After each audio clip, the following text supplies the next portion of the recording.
Hey, we got week 2 coming up here. It's going to be Lions versus the Green Bay Packers, Monday Night Football, NFC North Showdown. In this video, I'm going to analyze, break down, and give a score prediction of this game, what I think is going to take place.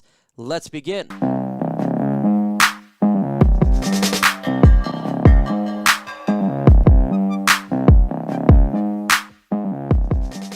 I'm going to say a big thanks here to the presenting sponsor of this video, BetQL, the #1 app when comparing betting odds and a must-get if you want to beat your sportsbook this football season. Use their discount code ChatLions to get 25% off any of their subscription offerings. You can find their information in the description below of this video, including a special offer to get 1 year off of BetQL. Let's start with the quarterback position. You got Jared Goff, new Detroit Lions quarterback, against Aaron Rodgers, former MVP of last year. The stats are kind of quirky here. The Detroit Lions lost week 1 against the 49ers, and the Green Bay Packers took an L as well to the New Orleans Saints. Jared Goff had 38 completions with 57 attempts, 66.7 percentage, 338 yards, and 5.9 average. You look at Aaron Rodgers. He had 28 attempts, 15 completions, 53.6 completion, 133 yards, an average of 4.8. I love doing stats. I like to break it down because it does give you some indication of what's going on with said players or said team. With that said, these stats can be skewed a little bit when it comes to the Lions. They got beat up pretty bad in the first 3 quarters in the game. With that said, they took on the persona of their head coach. Jared came back, and he really started to throw the football to help those stats out, as well as getting a little more comfortable. It's the first game of the year. Same with all the players, Aaron Rodgers, anybody else. So you're going to see stats skewed a little bit. And if you go to the Aaron Rodgers, this guy was MVP of the NFL last season. He's one of the best quarterbacks in all of football. In the last decade and a half, this guy has been killing it. And we know as Lions fans that he is good at carving up defenses. He is good at pulling wins out.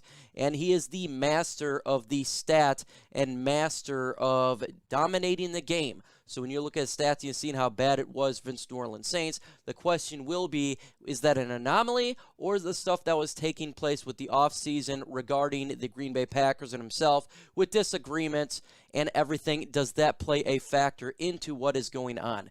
When it comes to these stats, even though that Aaron Rodgers had a lot of bad stats, didn't do well, I'm going to give him a +2 advantage here. Not only is it in Green Bay, where we're talking about Aaron Rodgers, what are the odds that he's going to duplicate the type of game that he had versus New Orleans? Extremely unlikely, in my opinion. I think he will bounce back. And he's going against the Detroit Lions defense, the secondary, and the linebackers that are pretty poor. And I think he's going to have a bounce-back game and have an advantage over that. So +2, Green Bay Packers. Previous years, I'd like to go ahead and break down the wide receivers and tight ends.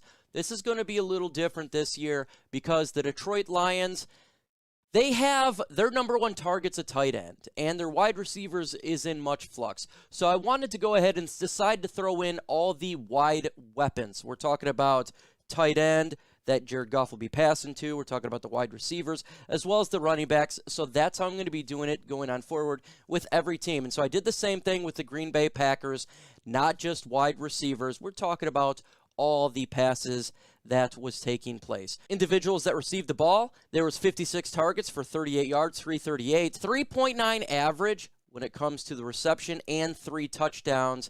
TJ Hawkinson touchdown. Running backs, this is kind of the way they went. When you go ahead and you look at the Green Bay Packers last week, 33 for 20, 201, and 10.1 average with 0 touchdown. Like I stated in the previous slide, I think these numbers are skewed a little bit. You look at Devontae Adams. This guy is an absolute monster, one of the best wide receivers in the NFL. They're going against the Lions defense, in which the secondary and the middle of the field can get exploited. I think you're going to see that. So I'm going to go ahead and give another +2 advantage here to the Green Bay Packers. I think that they'll do a better job exploiting our defense compared to the other way around. +2 advantage, Green Bay. Let's go ahead and jump to both teams' running game here.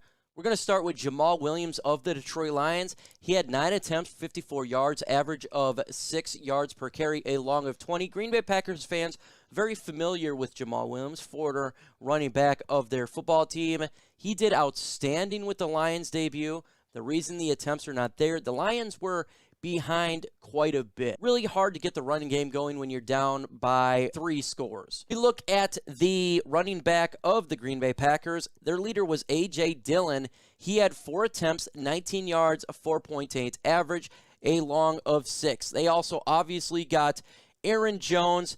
He was 5 for 9, 1.8 average. The Detroit Lions run game showed that they consistently open up the holes. They consistently get through there and make some big plays with their running backs. DeAndre Swift as well, Jamal Williams. They did a very good job doing what they wanted to do. The question for this game is, can they keep it to where they can continue to run the game? If the score starts to go up, will it get out of hand where they got to pass the football? That'll be a question. When it comes to Green Bay Packers, their offensive line was having issues opening up the hold. It was hard for them to run the football, and just like the Lions, the game got out of hand where they had to throw the football a little bit more. I'm going to give a +2 advantage to the Detroit Lions. Their running game, to me, is a little more consistent. Their offensive line is a little bit better opening up the holes, and we do got a very good 1-2 combination, and I believe with Jamal Williams and Swift, that going back and forth will be a good dynamic against the Packers on Monday night. Obviously, the offensive line is also very vital towards how a team works. Trenches are everything. I believe the Detroit Lions have a much better offensive line. Just think it's much better in pass protection as well as run blocking. Yes, Taylor Decker's not going to be in this game. Penei Sewell did perfectly fine on that left side. They did well against a very good defensive line, the San Francisco 49ers. +2 advantage for the Lions offensive line. Time to go to the defensive line of each football team. We'll start with the Lions here. The defensive line had 8 solo tackles, 5 assisted, a total of 13 with 0 sacks. Green Bay Packers were 9 solo, 6 assisted, 15 total with 0 sacks as well. Fairly close here when it comes to both defensive lines. What come down to is who has the better offensive line. I feel like the Detroit Lions do have the better offensive line, so I'm going to give them a 1-point advantage in here. But overall, if you compare both defensive lines and what they've done, very similar when it comes to run stuffing as well as pass. So 1-point advantage, Detroit. Would you like to take advantage of your sportsbook? Then you need to download BetQL. It's the only app that you'll need to make smart bets. Their bets are computer models, scan over 350,000 unique bets per year, and gives you the best bet recommendations for every single game across every major sport, and it gives you the reasoning behind why you should place a bet. Their model covers everything from spreads, overs and unders, players, prop bets, and everything. And if you don't want to do the research, they will do that for you. BetQL has all the necessary tools for your research needs. There is sharp data you can go as for the pros backing the line movements, so you can jump in betting opportunities in real time. Team summaries, highlights previous success against these spreads, overs to unders, plus your picks, and it'll track your success for you on your winning streaks. Head over to App Store and or Google Play. Download BetQL and head over there to chatsports.com/LionsQL to get started now. Enter in the discount code ChatLions at payment. Check out for 25% off any of their subscription offerings. You can find that information in the description below. But make sure you go ahead also and check out BetMGM. Offer in the description. Receive a free year from BetQL. Also, check out their sportsbook offers page if you live in an eligible states and they claim they free offers signing up at one of the many sports books that are listed. Let's go ahead and jump to the linebackers for both teams. We got the Lions with 11 solo tackles, 7 assisted, 18 total, 0 sacks. Green Bay Packers 19 and 3, total of 22 with 0 sacks as well. No doubt about it, the Detroit Lions' weakness is the linebacking core. A lot of bad plays, a lot of bad players out of position. The middle of the field does get exploited, and you got Aaron Rodgers, who is very familiar with exploiting teams, and I think he's going to definitely do that here. I'm going to give this a +4 advantage to the Green Bay Packers. Aaron Rodgers, middle of the field, is going to be dangerous. We got to see this core get better for me to get more confidence in it. Right now, I don't have any confidence. Unless Derek Barnes play, that would be an X factor to drop it down maybe to a +3. But right now, +4 Green Bay Packers. Jump into the secondary here. This is much different here. You go to the Lions, 18 solo, 5 assisted, total 23 and 1 sack, 2 pass defenses. Green Bay Packers, 12-5, total of 17, 0 sacks, 1 pass defense. You say, Mike, the Lions have better stats here. Yes, they did have better stats. The secondary of the Green Bay Packers was getting burnt. I mean, Jameis Winston in their running game, they were doing all sorts of damage to not just the secondary. We're talking about the whole defense itself. Both teams have issues on defense. But when it comes to secondary alone, the Detroit Lions lost Jeffrey Okudah for the year. He's no longer going to be there.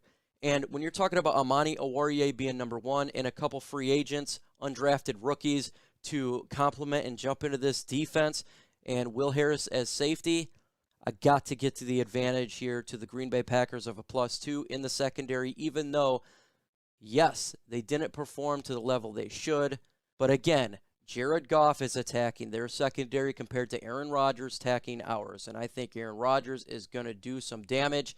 And with another shuffle and losing another player, the Lions are going to have a long day. Special teams is part of the game as well, folks. So, of course, I'm going to break it down a little bit. So let's go to the field goal kickers. The Lions they attempted 2 tries for 50%, 49 long, 101 for Crosby, a long of 39. The Detroit Lions punter is one of the best, if not the best punters in the NFL, and the coverage is pretty good. Same with Green Bay Packers. I'm not going to spend a whole lot of time on this one. Why not spend a whole lot of time? Well, it's special teams, and when it comes to the coverage, a lot of people just kick it out to start at the 25. We're just going to go even here, same. Okay, here, folks, we're going with the coaches. Now, the record would be much different if we're going a full professional career. We're not doing that. We're just doing this season and going by this. Dan Campbell, obviously 0-1. Packers 0-1 here. Though, with that said, Dan Campbell, I think, has done a very good job motivating his players to get the best out of them that they can get. I think that's all you can ask for. You're going against one of the better head coaches, the records, and you're going to Lambeau Field on Monday Night Football. I'm going to give a 1-point advantage here to the Green Bay Packers. When it comes to their coaching staff, they have a little bit easier when you're home. Your team got blowed out last week. I think they're going to be a little bit motivated this week. 1-point advantage, Green Bay. Let me do a shout-out to our sponsor, BetQL, the best way to take advantage and beat your sportsbook this year.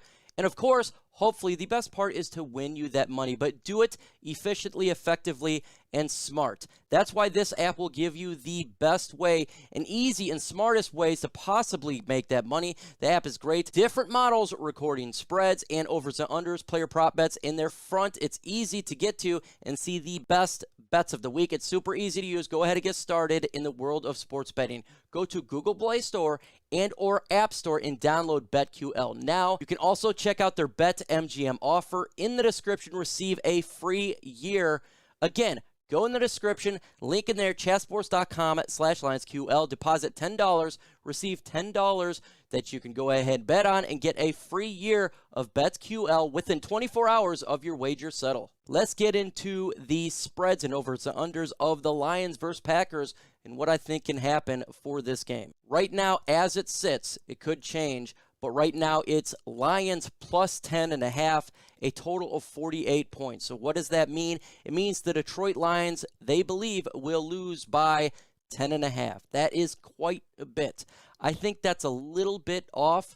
I do have a 10-point loss, 34-24. So I would go ahead and say the Lions would cover this. If you're into betting, that means go ahead and bet with Detroit here, not to win, but to cover. And the total point spread is 48. I think they could go above that for sure. Both these teams with Aaron Rodgers and Jared Goff, I think they'll break 48. So cover and plus it. In the upcoming videos, we got the OnePride podcast tomorrow at 6:30 p.m. Eastern Time. We're going to talk about Detroit Lions versus Green Bay Packers. We're going to be talking about the Jeffrey Okudah situation. We're going to be talking about a whole lot, so make sure you want to be live for that. And if you got questions, we may have answers. It's the mailbag segment. Let us know what you think. We will have a great time. And on Monday Night Football, we got the Lions live watch party on my channel. A great time. Game audio. Breaking it down. If you want to see rage, if you want to see happiness, come on down and enjoy the live stream on my channel on Monday night.